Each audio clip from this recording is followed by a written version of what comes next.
Hi, thanks for tuning in. I am Cecilia Manella, and I hop on here every single week to share some mental health tips and tricks. This month's theme is gratitude. Now, if you're on our email list, which I suggest you are, you would receive some emails around gratitude practices. So I'm not going to talk about gratitude practice, but what I am going to talk about is the power of gratitude that can work against self-hatred. Now, we live in this culture of perfection, and I know that you know exactly what I'm talking about. And the advent of social media has radically changed how we feel about ourselves. And if you watch my last week's video, it's a lot about comparison. And comparison leads us to really look down on ourselves because we're not doing what we think other people are doing, or we measure ourselves against this idea of perfection. Now, that creates a lot of suffering and a lot of misery inside of us. And what it goes to then, it leads to self-hatred, this idea of hating where you are so badly that somehow is going to motivate you towards change. Now, here's the secret. Hate is never a motivation for change. I really want you to hear that to me. I really want you to, realize that self-hatred is not a way towards change. Now, think about how we are with children. We don't ever think that we're going to motivate a child to do something different through hatred, by hating them. We nurture, we love, we mentor, we provide support and compassion, and we coach them. Those are the things that work around change. Self-hatred does not work towards change.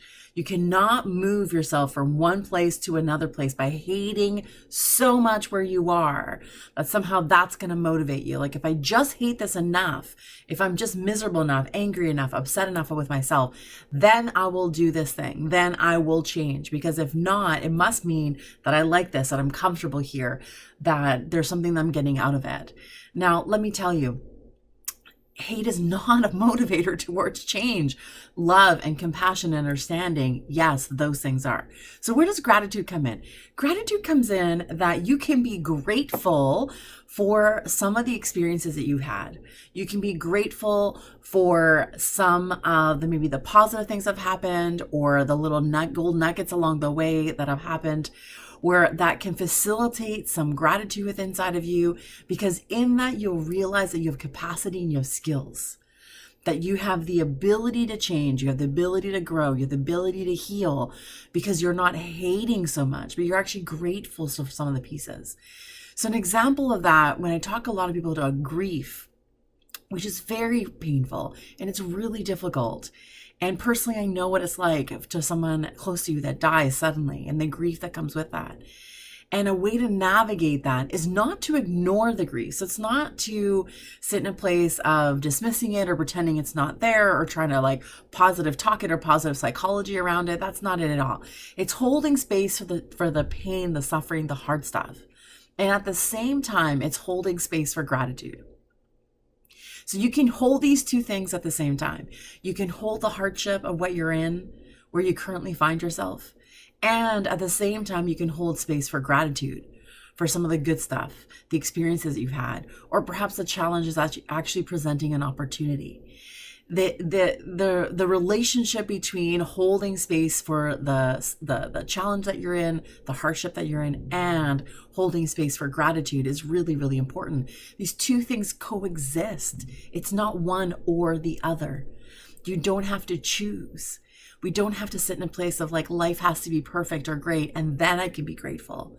And then I know that I've done the right thing. And then I'm going to be able to change things. That's not how it works.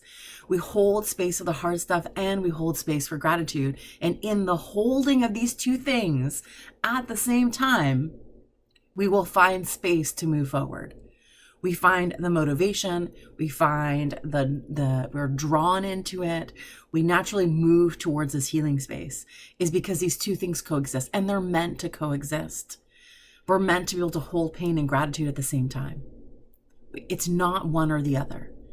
So I want you to really shift your mindset around how you're talking to yourself when it comes to potentially self-hatred of where you are, how you feel about yourself, how you feel about your life, and shift into a place of seeing it as this is a challenging situation. This is a challenging time in your life. And what is there things to be grateful for? Where is gratitude in all of this? And in holding these two things, you're going to notice that it feels different in your body. You're going to notice a shift inside of you. You're going to notice a lightness that comes with it. You're going to notice that you're going to be drawn into moving in a different direction. Trust me when I tell you that you're meant to do hard things, and you can hold pain and you can hold gratitude at the exact same time. And that's kind of how we're meant to be doing this. So I hope you have a great week, shifting some of your mindset, and I'll see you next week.